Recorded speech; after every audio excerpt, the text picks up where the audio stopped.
TJ, Hey, how's it going? my dude, I'm doing good. How are you? Good. There we go. It's good to see you, man. Yeah, you too. Been a minute. A little bit backlit here. Wonder if I could get some better lighting. Um, I'm gonna go grab a little lamp real quick. I'll be right back. Okay. Yeah, definitely. You good? You good? Hey, Okay. I'm gonna get this recording again. Cool, my guy. So yes, it's good to see you. It's been a minute. Welcome to my new Yep. hip hop adventures. This is episode number 4, and Sweet. I started this series because I love hip hop and I love storytelling. I really just wanted to like tell the stories of people in hip hop who are doing cool ass shit. And this could be like shit that's like outside of hip hop or things that are still within the culture that are just cool. So really, I'm just like here to tell those stories, shine light on those people. Um, I don't know. I'm just a dude who like naturally like likes to build community, and I just want to like bring my people up around me. You know what I'm saying? And there's so many Yeah, times man. community of hip hop, you included. So thank you for being here, bro.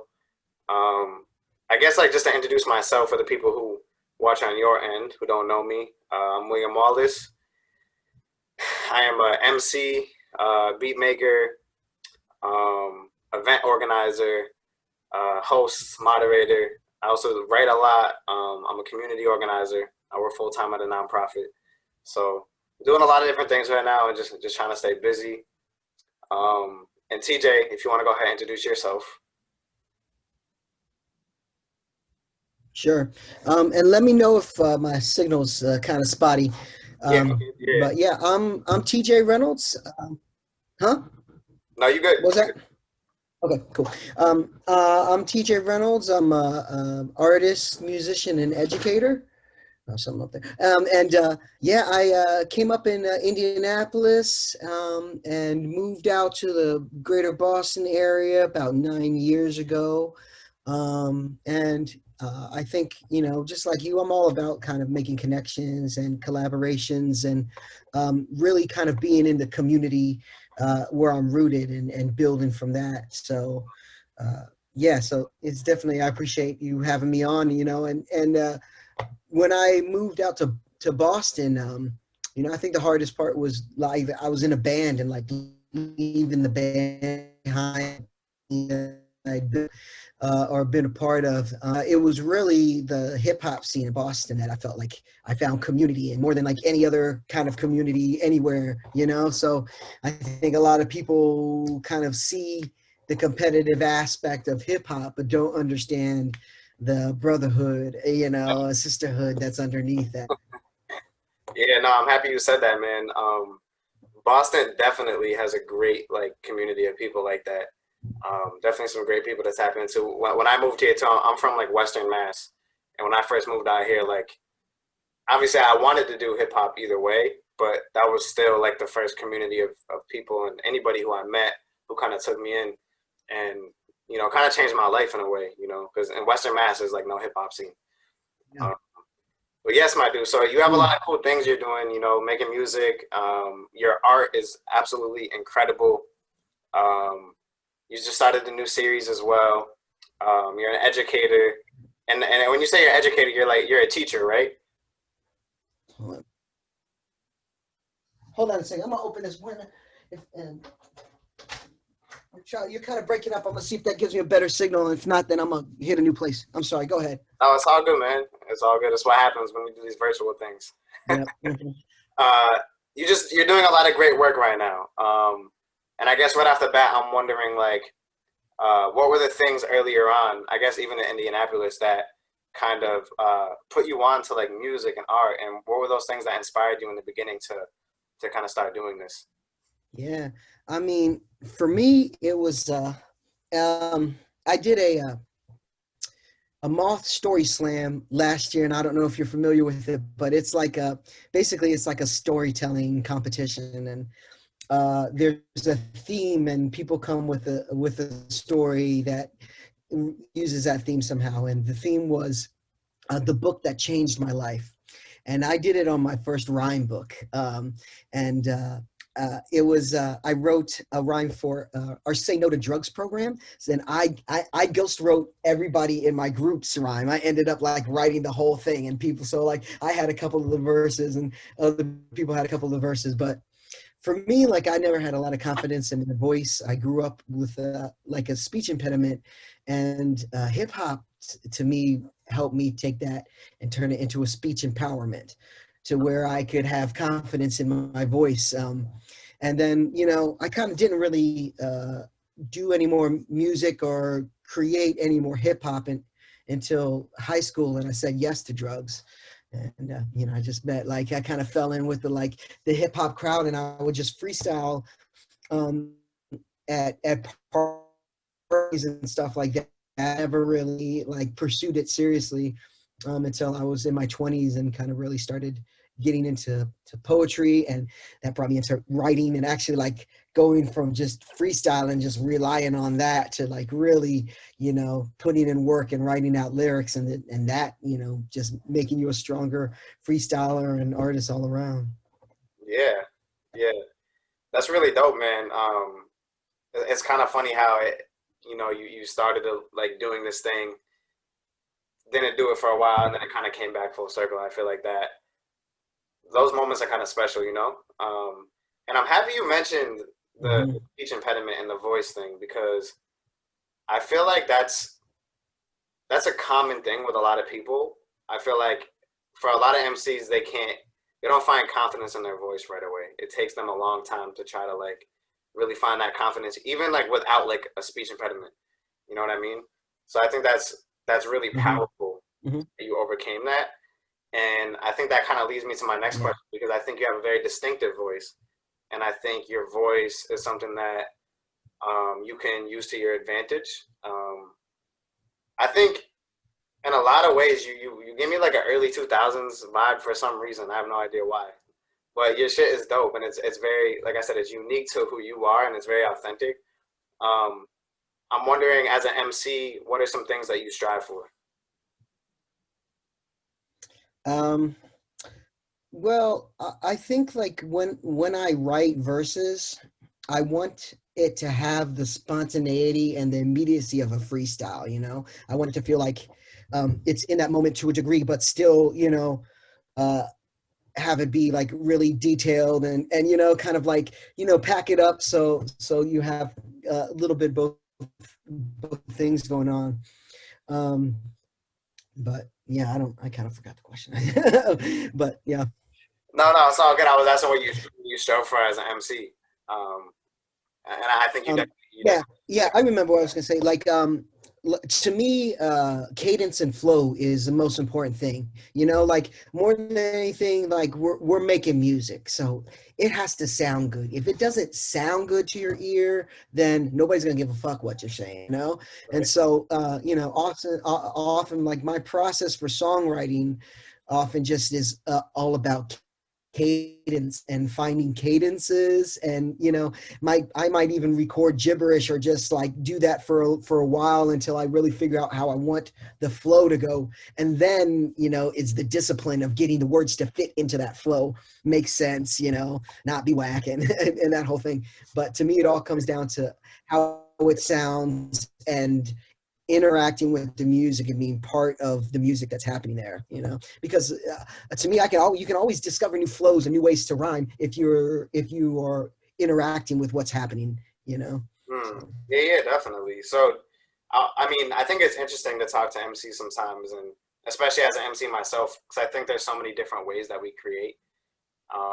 But do you feel like that is a like part of like uh something that's part of your process that happens a lot, like you like really focusing on like the cadence and the flow as part of like your process to write verses? yeah, definitely. And for me, like I like if I'm writing, I'm writing a song, you know, and it's not just writing raps or writing verses, but like I want to write something that has replay value, that has, you know, emotional, you know, um, uh, gravitas and that has, you know, technical, you know, savvy to it, but it's still just like simple enough that you're just going to nod your head to it and get it on the first time you listen to it. Yeah. But to me, it's all about like, yeah, what is that song about? Where is that chorus? What is the music really saying? And then, you know, it's the discipline of writing that verse that makes that make sense, you know? Yeah. Yeah, no, I'm happy you said that because I think your music speaks for itself. When in relevance to that. So you have a few projects out. I think the fact that you did like an all ages album is like pretty amazing. That's like legendary. I'm not gonna lie, it's the only project I didn't listen to. So I just want to give you props on that, even though I that's the only one I didn't hear. But that's really dope, man. Yeah. The project with Vinyl Villain, dope, super fire project, man. It was a lot more soulful than I expected, and mostly because Vinyl Villain, he's known like his beats are very slow, dusty, grimy beats, uh-huh and he's amazing. Yeah. I mean, but I haven't heard him do too much soulful stuff. So going into listening to that project, Yeah. I wasn't expecting what I heard, but I thought it was extremely dope. I think How We Escape is probably my favorite joint. Trigger is another good one I like on there. Is this a project that you worked personally with Vinyl Villain on, or was it something where you just kind of collected his beats and decided to do a project over them? Yeah, we worked together on it. Vinyl Villain was featured at one of the Subway Ciphers, which is, you know, this a series where MCs would get together in the subways of Boston, and then the different producer would be featured, and you know, the organization Rec Shop Movement put it on, and yeah, I think that was such a great, amazing like networking experience. There'd be like 40 MCs there, kind of at the peak of it. Yeah, And yeah. The Ciphers are classic times in hip hop. Yeah. So yeah, I just from there, you know, I was feeling his beats. I contacted him, and you know, we got together a few times. You know, made a few kind of in the moment there. You know, he played through some, and we just kind of built from there. And I think it was, you know, a little bit before he got like into the full kind of like grimy phase and stuff that he's on. But I think when you listen to it, you can hear it. And then I kind of did a lot of like extra production, like putting live instrumentation and getting people kind of on different tracks and stuff like that. So it was like, you know, it was not just straight his, you know, like his beats, but yeah, it's definitely, he's the foundation of everything that's happening there. And then to me, like that project, like I just wanted to make as smooth as I could. Like I was thinking about Outkast B-sides, you know, where it's just like, you know, just the song, just like it's like 7 minutes long, and they're not that long, but like, but just like, you know, just really smooth, like female vocals on almost every track, and you know, just something to vibe to. That's, you know, was the main thing I was going for. Yeah, man, I think you nailed it. It was a very vibey. It was a fluid album, like you said. Everything, like, it was an easy listen. Like everything just kind of went together. Cool. I think like I felt it was kind of introspective, but it was also like very observant at the same time. Do you think there was like a message that you had going in behind this project, kind of a message that you wanted to portray to the people? I don't know. I you know, I kind of maybe I put too many messages in my music, but I think to me, I was going for just an overall aesthetic, you know, kind of to unite everything. I just wanted it to sound like butter, you know, and yeah, I think there's a few. Yeah, there was probably, you know, like 6 or 7 songs that didn't make it onto there, that for, you know, whatever different reasons. But I mostly wanted to have a tight album, you know. Yeah, And so there's a song I have with my sister that's gonna come out eventually, and you know, so. But that's what's up, man. I'm excited to hear that. That's awesome. Cool. So then you had another project. She was that go ahead. So is it Oh, I was verbose? gonna say here. I'll just say it since I did. But she was shitty because I didn't put the song on the album that she's on. I'm like, nah, I gotta save this for our project. So I've been banking songs with my sister for like the last 3 years or something like that for a joint album with her. So That's dope, man. I think that's a really special thing to have a sibling who makes music too. I grew up, like, I don't want to talk about me too much, but I grew up like watching my older brother be in bands. He was always like an amazing guitarist, mm, and I remember just like when I was like when I was like 14 years old, I just started really getting like heavy into hip hop and stuff. Like he would just play the guitar and I'd rap over it, and like just that like sibling bond with music. There's nothing better than that. So that's a really dope, dude. yeah, That you guys are doing a project yeah, together. yeah. Yeah, definitely. Yeah, it was just it did it. I think music helped bring our relationship closer. It was a language we could speak Yeah, yeah, together. yeah. So It does that in a lot of ways. So your verbose beats, is it verbose or is it verbose? How do you say verbose, that? Verbose. Yo, verbose beats. verbose. Yeah. Yo, that shit's crazy, my G. Like, no bullshit. I didn't like obviously I've known about you for a little while now and stuff like that. You know what I mean? Like we've both been in the scene. We're not like that tight or anything like that, but it's always mutual respect. I got mad love for you. I didn't listen to that project until I kind of like booked the interview, and I was like, let me go back and listen to all this shit. Hmm. When I heard that, I was so impressed. Like those beats are incredible. The quality is incredible. I wanted to rap on a bunch of them. I'm like, damn, I need to rap on these beats. Um, your verse on that autumn joint was incredible. Hmm. I guess like Yeah. I'm just giving you mad props right now, basically, for that project. And I'm wondering, do you also like sell beats too, or do you work with artists exclusively and kind of go half on publishing and shit like that? Like, what is your process when you work with people as far as a producer? Yeah. Yeah. I haven't necessarily like sold beats in a while.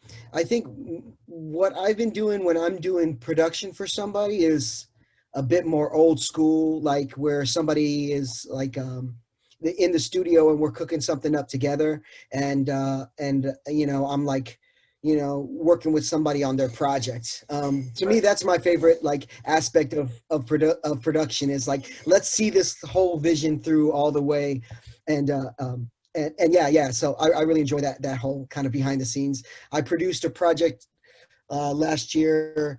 It came out at the same time as the Vinyl Villain project for my boy Bamboo, the Necessary Poet, and that was like a great experience to be able to kind of like step back and engineer this and see somebody else's vision through, Yeah, and kind of be like serving that vision. I really enjoyed that.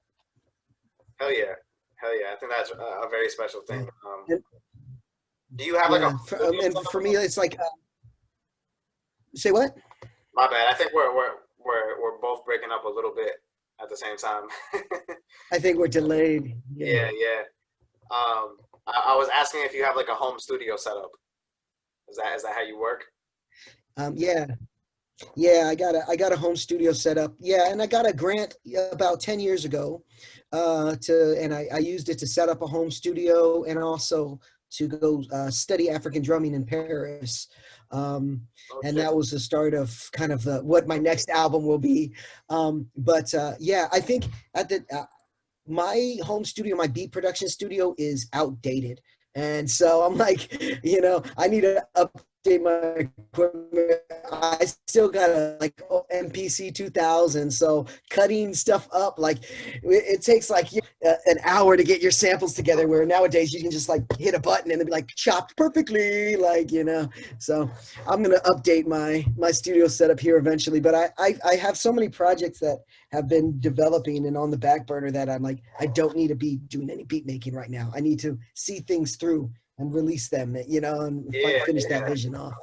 I think sometimes that can be the difficulty for people like yourself and a lot of people who I interview on the show.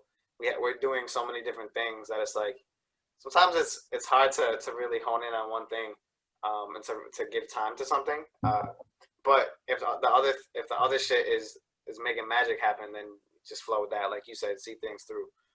Um, So Yeah, when I I booked you think last year, go ahead. Yes, go ahead. oh, yeah, I think it's a respect that you give your creative self to, take your vision as far as you can and to actually finish something. And finishing, I think an important part of the creative process is sharing it with people.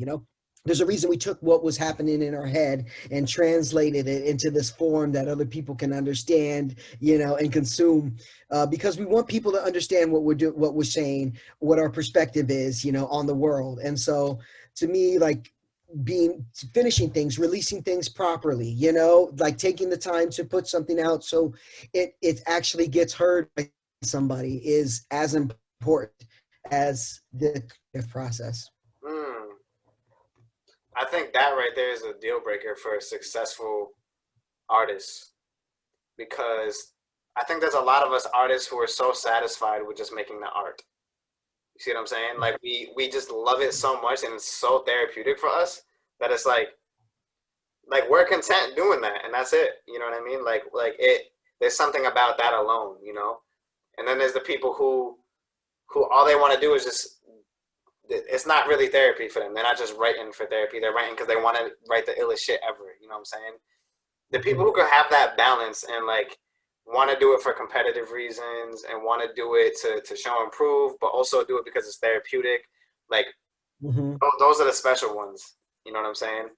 I think it takes a lot as an artist to be able to kind of deal with that kind of capacity. Yeah, because you think about who your favorite artists are, they probably have strike a good balance between, affecting you emotionally and impressing you technically, and kind of like being able to find that balance and not have one overpower the other, is really where it's Yeah, the difficult thing. Yeah. facts. Um, yeah, man, exciting stuff. So when I booked you last year for artist development night through Rec Shop Movement, um, so I don't know if you know, like I've been working with Rec Shop Movement, like I've been like an official member of Rec Shop Movement since like 2016. They're like my family. Justice is Yeah. my big brother, my mentor in a lot of ways.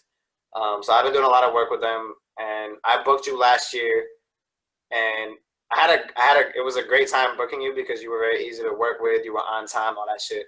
You even wanted to perform earlier than like Yeah. on time. So it was dope. And you performed with a band that night.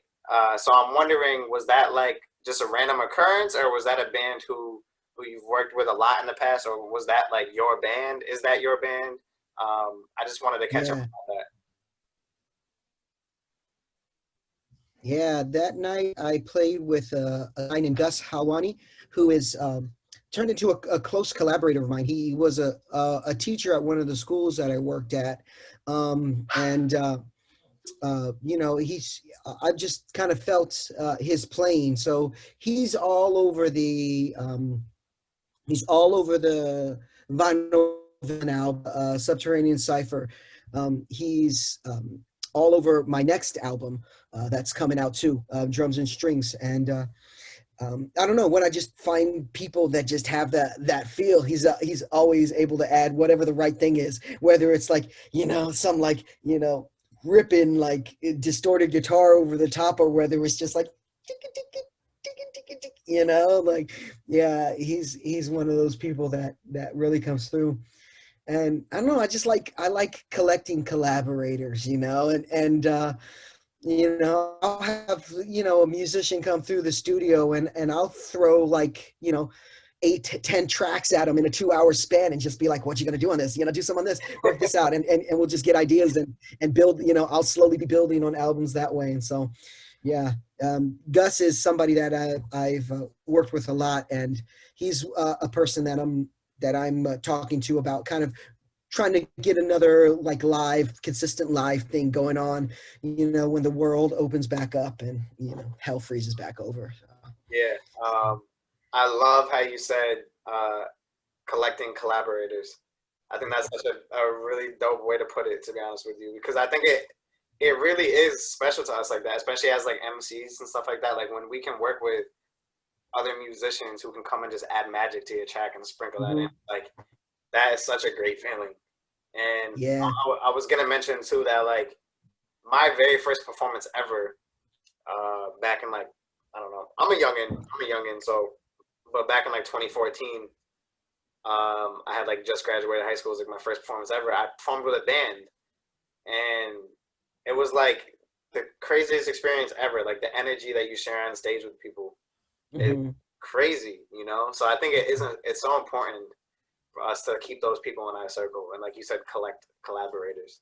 Yeah. And I think for me, like I think I could be a lot better about collaborating with other MCs. Like, I end up kind of like working with musicians a lot more, and that kind of, there's you can have however many musicians on a track, but yeah, I want to actually branch out and start, working with more cats on, and having more of a variety of verses. But I was in I kind of came up being in bands and came up being in like hip hop groups. And so a lot was just so collaboration was with musicians or with dancers, where we had we would have had a group where we had African and break dancers that were part of the whole performance. Um, and yeah, it's just like I think when people think about hip hop collaboration or think of themselves as a hip hop artist, they sometimes put themselves in a box of who they can collaborate with and where they can go. And it's music, and people aren't like that. Like a sax player isn't like, oh, I can only play with just this little like bebop musicians. No, it's like you can go across the board and lend it, and it's just so fresh when you hear something happen. When you hear somebody lay down a horn line on a beat you made, I mean, It's crazy. man, there's not a high like that, man. Yeah, no, you're absolutely right. You're absolutely right. I think people who who live in like that small world where they don't want to work with other people, I'm like, God damn, you know. And a lot of times it is MCs too. A lot of times it's rappers. You know what I mean? But it is what it is. I think that leads to my next question. Are there any, or can we expect any collaborations in the near future that you feel comfortable mentioning? Yeah, I'm on a. I got a couple things that people I collaborated with, like Hero the MC and Nick Levin have a project coming out that I'm on a track there Cool. with them. My boy, who I came up with, Spread, um, who's an MC, DJ, producer. He's in the Bay Area right now, and he works with Hieroglyphics. He DJs for Pep Love and does tracks with them. But I'm on his project that's coming up, and then my next project that I have is is like I mentioned, I freaking drumming. It's it has been in the works since 10 years ago, but it is kind of all the tracks are foundations of like West African style drumming, and then there's string sections on top of that, and then rapping and singing on top of that. So it's kind of like I was like, let me just make a new genre real quick. I'm excited about that. I'm actually putting that out as four EPs over the next year, and then working with different dancers to choreograph videos and things to it. Working with a different group for each EP, and then hopefully, at the end of next year, we can have some performances, bring all the dancers together, and do like a kind of a big, cumulative thing Yeah, my man. when it's all done. That sounds like a really dope project. I love the vision. I love the vision. I mean, let me know how I can help and let me know how I can support. You know, Yeah. I'm trying to be involved. That sounds really amazing. Um, so I want to keep moving forward because there's like a lot I want to talk about with you, and I kind of want to highlight all the different things that you kind of have going on right now. So I want to kind of move in and transition to talking about your art a little bit because I think it's equally important. And just like your music, it has its very own kind of distinctive style. And I know you do a lot of creative stuff in general, but I'm wondering when did these specific black and white pieces that you've been doing become a thing? Because I think they're really Mm. creative and they speak volumes to, and they're very powerful pieces. So when did these become a thing? If you want to touch on that a little bit. Oh, right on. Thank you. Um, well, I think I've always enjoyed kind of like I've always liked really like stark contrast in my work. I've always enjoyed kind of graphic line work and that whole thing. But and I had a vision for this style for a while before I kind of like laid it down and like a couple of years ago and did the first piece. Um, but recently I'm actually in Indianapolis right now. I'm back here kind of visiting with family. And it's my first time I've gotten back here since my father passed. And I was in the basement and I found a piece that I had done that I kind of forgot about, which was a black and white painting, which was kind of my impression of him, like in a hospital bed after he had like a quadruple bypass surgery. And yeah, I don't know. There was something about just working in black and white and just no gray tones, and just the starkness of it kind of hit me like the starkness of like seeing my father in that position. So that might actually really have been more of the start of that. But the series right now, I'm doing exclusively people of African descent right now. And I'm doing it for a few reasons. Number one, like black skin is grossly underrepresented in the world of fine art. And number two, I'm kind of exploring my racial heritage, kind of looking at my father's side and kind of exploring that. Um, and for me, I've really enjoyed like it could be super easy. I could do, an Obama and whoever else, like really famous portraits, but I just really enjoy more like just highlighting everyday heroes, or highlighting the people in our neighborhoods that we look up to that might not have a portrait drawn about them, but are legends to a lot of people. And so I really enjoy creating art that has a personal side to it and a story and connection in that way. And I'm still, 2 years later, I'm still doing the style and working in black and white because I think I'm still like exploring it and finding new things. Um, and I think eventually I want to do the same thing and explore like my Puerto Rican side and, find the style that speaks to that and really start exploring that and go to Puerto Rico and take photographs and create portraits from photographs and kind of go in that direction. But I'm enjoying where I'm going with right now. I don't see a reason why I ever have to stop working in that style, but yeah. And I think another aspect of it is um, kind of like what I was talking about with lyrics, where I want the lyric to sound good and hit you right away, but then I want you to be able to like find details upon repeat listens and stuff like that. I want my artwork to work when you step back and it comes together and it's a portrait with emotional value to it, but then I want you to be able to step close to it and kind of get lost in the details and the line work and the technical ability, but I don't want either one to overpower the other. Mm, I love that, man. I think that, like, I see you over here talking about it, getting excited, and it's it makes me excited too. Like, I think is it- the way you bring it back to your roots, and just like your heritage and the way that it just. Frozen to me. I'm frozen. You're a little frozen too right now. Okay. Can you say what you said again? I missed it all. I'm sorry. I got you now. No, no, it's all good. I was just saying that I really appreciate your excitement about what you're doing because it's getting me excited and pumped up too. And I think we need more people like you with that kind of energy in our community.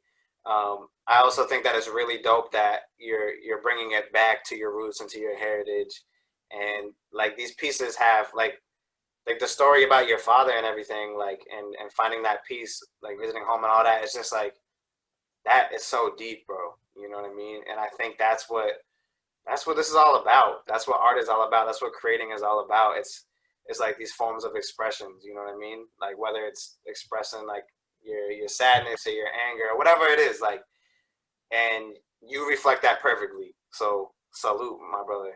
Right on. That's really dope. So take me back a little bit. Like, when did you start really doing like art pieces like this and paintings and drawings? Like, where I what mean, yeah. you go to school for it? Is it just something that you just started young and you just went ham and now you're just this nice? Like, just tell me about Yeah. it a little bit, man. Uh, okay. Yeah. To me, like, when I was a kid, I defined myself by visual art. Um, it was like my talent. It was what I did. Like in high school, like I felt like nobody knew me unless they looked at my sketchbook, and you didn't. If you flip too fast, you don't really know me. You know? But so yeah, I think it was always like visual art for me coming up, and something happened when I went to art school right after high school.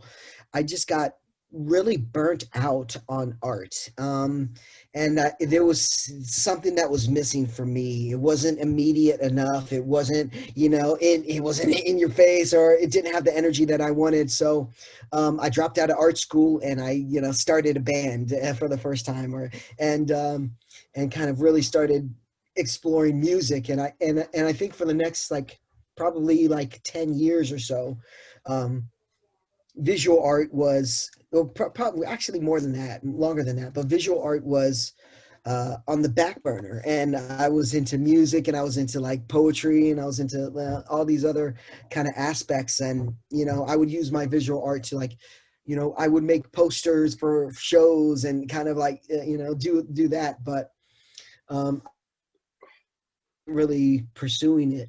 And I think really it was like a couple years ago when I got like divorced. It was the first time, like, I was, it's time, to myself, where Wait, my bad. You broke up a little and bit.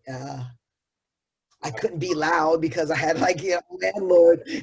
And so art just kind of came to me, and it really, like, got me through a really rough time in my life. And I hadn't really ever given visual art a fair shake. I think really tried to pursue it. So yeah, I was something happened, and I just you know I just got really lost in it, and opportunities started coming from it. And maybe it's what I'm best at out of everything that I do, and I've kind of left it, dangling there.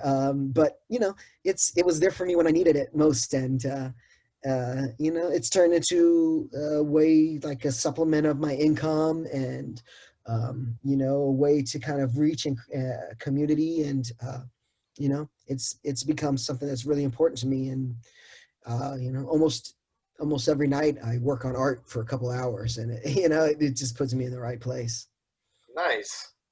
No, that's really special, man. I love how a lot of a lot of your story kind of connects back to something that like is personal to you. You know what I mean? Which definitely speaks volumes. Um, yeah, I think it's really dope. It's really dope that you kind of waited all that time and came back and were able to just like kind of progress so quickly with it too at the same time. You know what I mean? Like you like shook the rust off real quick.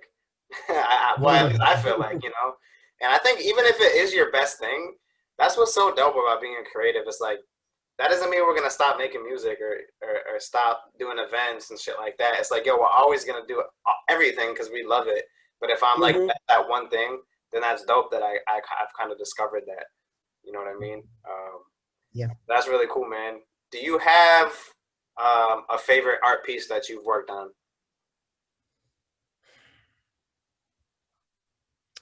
I don't know, man. It kind of changes. It's usually whatever piece I'm working on at the time. But like That's right great. now,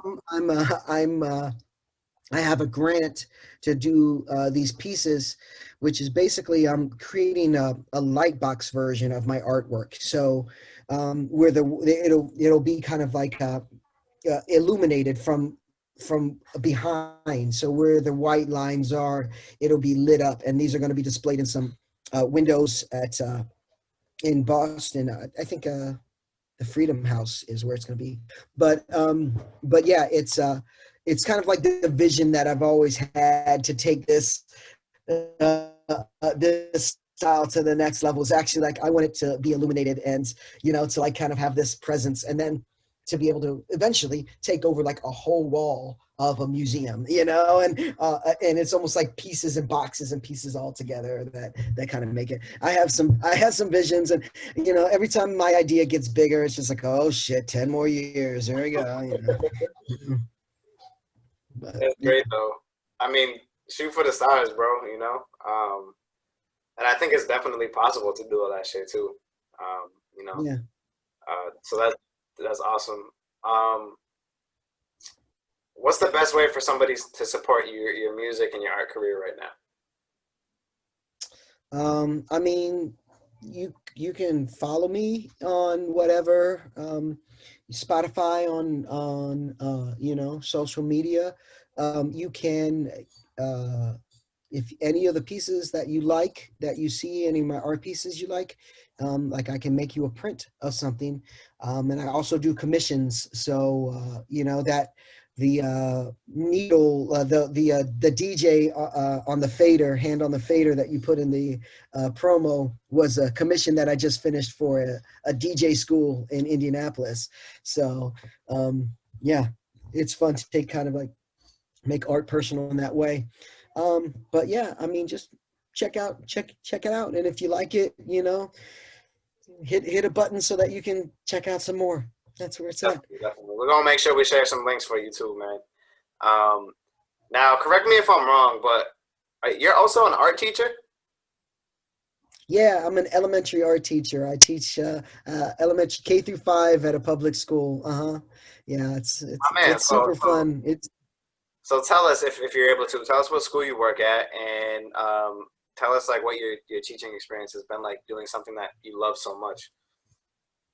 Yeah, I mean, I've kind of like my journey to education has been a little bit alternative to where, I started doing like after school programs and all that kind of stuff. And then I went back and I finished my art education degree, and then moved out here and have been teaching. But I've taught in like uh, libraries, museums, uh, prisons and juvenile centers, gifted schools, like kind of the whole gamut there. Right now, I teach at Cambridge Public Schools, and it's a dope gig because I've kind of been on a journey and really been wanting to work with like a diverse body of students. And it's definitely like the kids that I work with, like Cambridge is a super variety of kids kind of all across the map. And so it's great to have these kids kind of mix their experience together. And yeah, it's been a journey kind of teaching uh, remotely. Um, Yeah, but and I I'm can imagine that, just especially trying to figure it out. It seems like every time I figure something out, yes, everything changes. So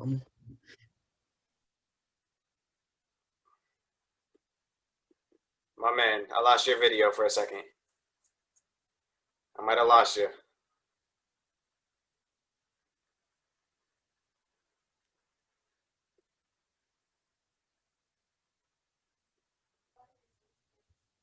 hello. Hey, boss. Okay.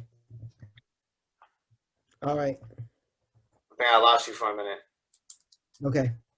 I don't know where I got cut off, but yeah. No, it's all good, brother. It's all good. So I feel like there's a lot in the world going on right now. I can imagine doing classes online and just like kids in that age group, from K through fifth grade. It's a tough group.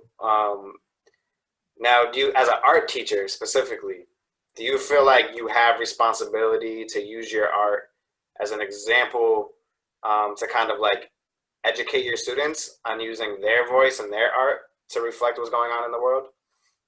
Yeah, I mean, I think that's precisely what it's about. To me, like, if I'm not expecting these kids to grow up and become professional artists, if they do, that's great. But what I am hoping is that they gain confidence in their own creative abilities, and that they are able to have a critical eye to be able to like grow and improve themselves. Because I mean, even going to art school, it's all about teaching yourself. I mean, really comes down to it. It's having the structure to be able to invest in yourself and figure things out. But yeah, I want kids to gain confidence through that, and doing projects that open them up socially, and I feel lucky that I work for a district that is just like, yeah, do that Black Lives Matter project. Let's do that. Um, so it was great. And then, yeah, and it's great being in Cambridge where, last week I did a project on graffiti, and actually went to Graffiti Alley and did a piece in Graffiti Alley, and got to show the kids that whole process, and they did their own kind of like little pieces at home. But a lot of the kids, yeah, I'm hearing this week, like they went to Graffiti Alley with a parent or someone, and kind of checked out the spot, and kind of like opened them up to that little bit of culture. So it was pretty cool to Oh be man, in a place where you can see things come to life. that is so dope, dude. That is so dope. I think as creatives, it's really important for us to, um, like, whatever our main job is, if we're not making a living off of what we're doing on the side, like, it's important for us to have like a platform at our main job, a platform to like be creative, have like some flexibility, and because we're creatives, we always want to bring things to a new level. We always want to perfect things and make things cool. You know what I mean? That's the thing, is making things. So it's like having that platform is important, and I think that's so cool because elementary school is one of those like bro, it's such a short time in your life. You know what I mean? Like I'm trying to think about when I was in elementary school, when I was in art class. Like I barely remember my art teachers. So, but I think those projects you work on, it's like you zone out from doing the other shit that you got to do, and you have fun. And I think it's a really important time for kids. So even if it's a small segment of giving them a little bit of culture, you know what I mean, or doing a Black Lives Matter project, just to open them up to that a little bit in that age group is so entirely important. So Yeah. that's great, man. It seems like you have like you're such a well-rounded dude. You know, between being a teacher, um, doing music and doing art. Do you feel like you're genuinely happy with where you are in life right now? Um, yeah, man, I'm happy. Like, yeah, I'm happy with my life. To me, what's always been the most important thing is just to be able to be creative and have my creative time, and to be able to progress in what I'm working on creatively. Like that's always been the most important thing to me, And then, I have a kid. Well, okay, I got to get a job and be responsible, and how I'll get my shit together. But still, there's nothing more important to me than having time to create, having time in my studio. So, the pandemic's been rough, but I mean, it's also been good for artists. And, like I've heard a lot of people that have really kind of gotten to do those projects they've been talking about a long time, Yeah. explore that thing they've wanted to. So, yeah. It's an excuse for us to stay in and just get shit done without feeling bad about it. Right. Yeah. You know what I mean? Uh-huh. Yeah. And for me, yeah, and it's funny. I just started getting into stand-up comedy. I took a class. It's something that I was always interested in, but always just super intimidated by. But I took a class and did some writing and started hitting open mics. And Oh shit. I had like my first showcase the week before everything shut down.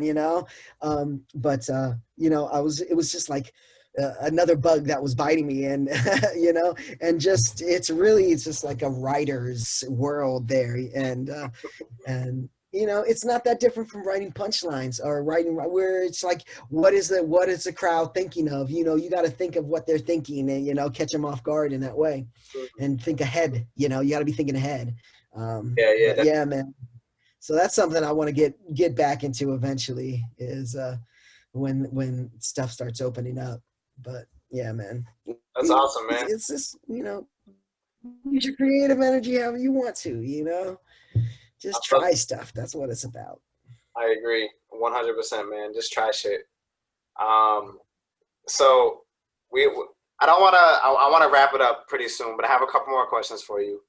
I guess I really just wanted to touch base on the series you just started. So you just started your own series as well, which is dope. So congratulations. And I guess I just want you to tell me a little bit more about the platform and what you kind of hope to do with it. Cool. Yeah. It's kind of launched in collaboration with some people from Improv Boston that I was working with. And the show's called Cross Pollination. And, you know, it's not terribly different from this. It's a musician interview show.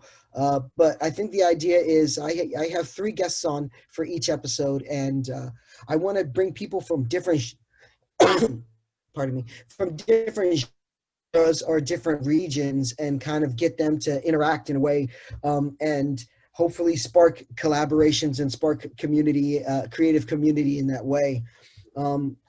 So yeah, we did our first, kind of launched our first episode last weekend, and we have another episode launching, going on next Friday. So, you know, it's fun, and it was something that I was kind of like a little bit stressed about. I was wondering how it would go, but just being able to talk, you know, shopping creative,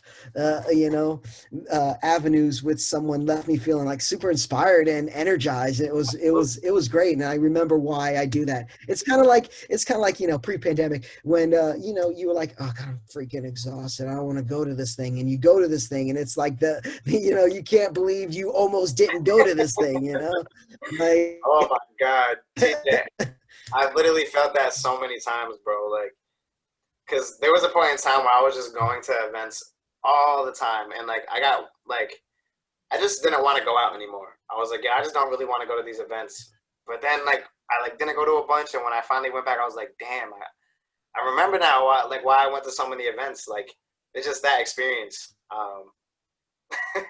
So it's dope that you kind of related that back to it. Yeah, I think it's cool to have another platform like that, yeah. to just talk and be free and connect with other people. You know what I mean? That's a lot of the reason why I did this too. And it's not easy all the time. Yeah. It's not easy, but it's fun, and it's gonna leave you inspired later on. So Yeah. what's up, Right bro? on. Well, definitely send me over like the hashtag, or not the hashtags, but the usernames and stuff. You guys have like an Instagram or anything yet? Yeah, so let's definitely. Yeah. TJ Reynolds. Mm-hmm. Okay. Well, no. I mean, like the series you started. Do you have an Instagram for it? Oh, no, I don't. It's just I've been just using the 2MB Studios is the name of the studio that I'm kind of working with. But I should have my own Instagram for us, right? Yeah, that makes Yeah. sense. Create a little something. But yeah, I've been just putting some, yeah. So my last question for you, my brother. This is a question that has been something that it's important to me, because in a lot of ways, because I used to run a hip hop radio show back when I was in college, and I used to interview artists, and I would always end the question. I would always end the interview off this way with this last question, and a lot of the inspiration behind what I'm doing now also kind of stems from me wanting to like get back into interviewing people and journalism a little bit, and radio, whatever.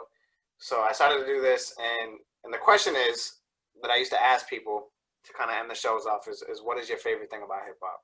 So I decided to bring that back full circle, and I always do this long ass explanation at the end of each episode because it's still so new to people. But eventually I'll stop explaining it. But Yeah. So TJ, my guy, Yeah. what is your favorite thing about hip hop? I would say my favorite thing about hip hop is that everything is hip hop, or everything can be hip hop. It doesn't matter. That's why hip hop is everywhere around the world. You can take any style of music and turn it into a hip hop record. You can take hip hop and have it be influenced by any kind of cultural music anywhere in the world. And that's why where you go anywhere in the world, there's hip hop. It exists, you know, and it exists in its own style. And people, you know, people own it. And hip hop started as a musician, the music of kind of the oppressed people. But hip hop is really a language that is, you know, translated. You know, suburban kids dig it. You know, kids in Bahrain dig it. You know, yeah, you got Italian sick ass break dancers. You know, like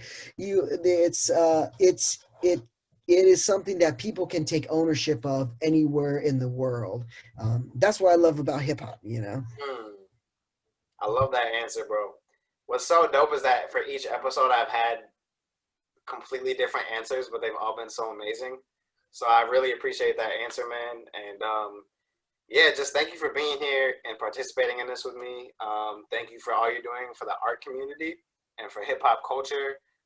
Continue to build, brother. Continue to keep shining and just following your passions and your dreams. And that's it, man. That's the end of Hip Hop Adventures.